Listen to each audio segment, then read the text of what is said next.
68 miles per hour. That's how fast 70 tons of American steel can move across a battlefield. It doesn't slow down for terrain. It doesn't stop for weather. And it absolutely does not stop for the enemy. This is the M1 Abrams, the most lethal battle tank ever built. And today, we're going inside America's ultimate war machine. From the deserts of Iraq to the frozen plains of Europe, American tanks have dominated every battlefield they've ever touched. But how did we get here? What makes these machines so unstoppable? And what is the United States building right now that will change armored warfare forever? Stay with us, because by the end of this video, you will never look at a tank the same way again. The birth of American armor. To understand why the M1 Abrams exists, you have to go back to a cold October morning in 1973. The Yom Kippur War, Soviet-made. Egyptian tanks punched through Israeli lines using missiles the United States had never seen on a battlefield.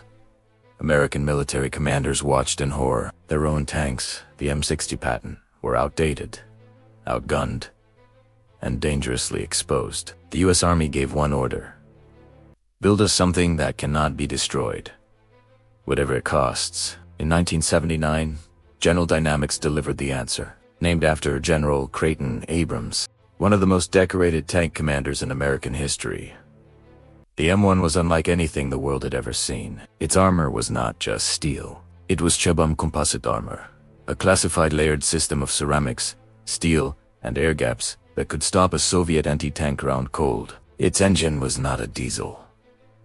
It was a Honeywell AGT-1500 gas turbine. The same type of engine that powers a helicopter capable of accelerating 70 tons from 0 to 20 miles per hour in just 7 seconds. America's tank lineup. Let's go through every major American tank in order, because each one tells a story of a nation that refused to be outgunned. The M4 Sherman, America's workhorse of World War II. Over 49,000 units built, more than any other Allied tank in the war. It wasn't the toughest. German Tigers had it outgunned, but it had one weapon no German tank could match: mass production. American factories were rolling out Shermans faster than the enemy could destroy them. In the end, quantity defeated quality, and the Sherman drove straight into Berlin. The M60 Patton entered service in 1960 as America's answer to the Soviet T-54. Armed with a powerful 105mm rifled gun and reinforced steel armor, the M60 served for over 3 decades across Vietnam, the Middle East, and NATO front lines. But by the 1970s, Soviet tank technology had caught up. The M60 was aging. America needed something new, something revolutionary. The M1 Abrams, the crown jewel of American armor. 4 variants over 40 years: M1, M1, I1, M1, A2, and the brand new M1 A2SEP33. Each upgrade more lethal than the last. The current M1A2 carries a 120mm smoothbore cannon capable of destroying a target over 2 miles away while moving at highway speeds across rough terrain. This depleted uranium armor can withstand direct hits from rocket-propelled grenades, anti-tank missiles, and even other tank rounds. Inside, a crew of 4. Commander, gunner, loader, and driver operate in a network-connected digital cockpit. They can identify an enemy tank in complete darkness using thermal imaging. They can fire and destroy it before the enemy even knows they are there. The M2 Bradley is not technically a tank. It is an infantry fighting vehicle, but do not let that fool you. Armed with a 25mm chain gun and TOW anti-tank missiles, the Bradley actually destroyed more Iraqi armor than the M1 Abrams during the Gulf War. Its job is to punch through enemy lines and deliver infantry directly into the fight. Fast, aggressive, and brutally effective. Tanks in Real Combat, February 26, 1991. Operation Desert Storm. The Battle of 73 East. Captain H.R. McMaster, A3 General and National Security Advisor, Lead 9, M1A1. Abrams. Tanks straight into a sandstorm so thick that visibility dropped to 0. They had no idea an entire Iraqi armored brigade was waiting on the other side. In 23 minutes, McMaster's 9 tanks destroyed over 80 Iraqi vehicles. Tanks, armored personnel carriers, artillery, Not a single American was killed. Not one Abrams was lost. It became the most decisive tank battle since World War II. The Abrams had just proven it was During the entire Gulf War, coalition forces destroyed over 3,700 Iraqi tanks. American M1 Abrams tanks suffered 0 losses. To enemy fire, 0.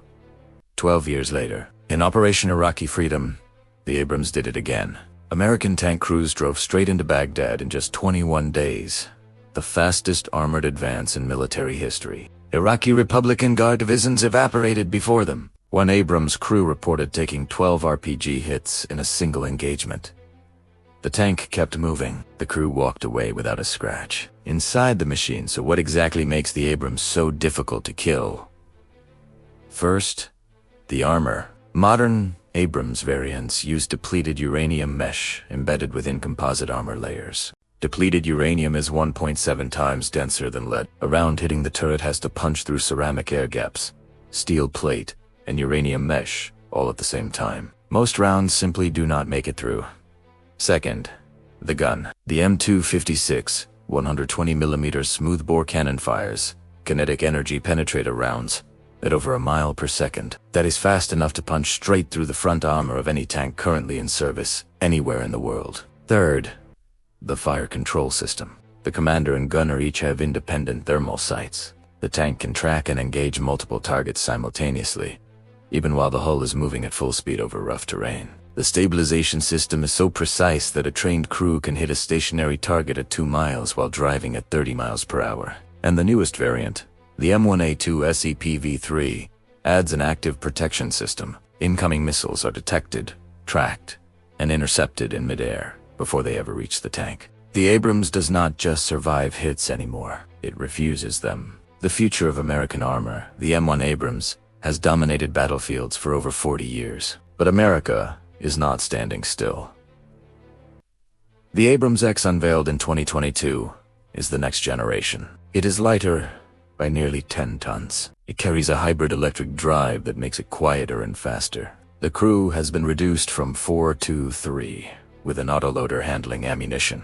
And it integrates unmanned drone systems that scout ahead of the tank, feeding real-time battlefield intelligence directly to the crew. The U.S. Army is also developing the optionally manned tank, a battle tank that can operate with a full crew inside, or completely without one, controlled remotely from miles away. A tank that does not need soldiers inside it to go to war. America's enemies have had 40 years to figure out how to stop the Abrams. They have not managed it yet.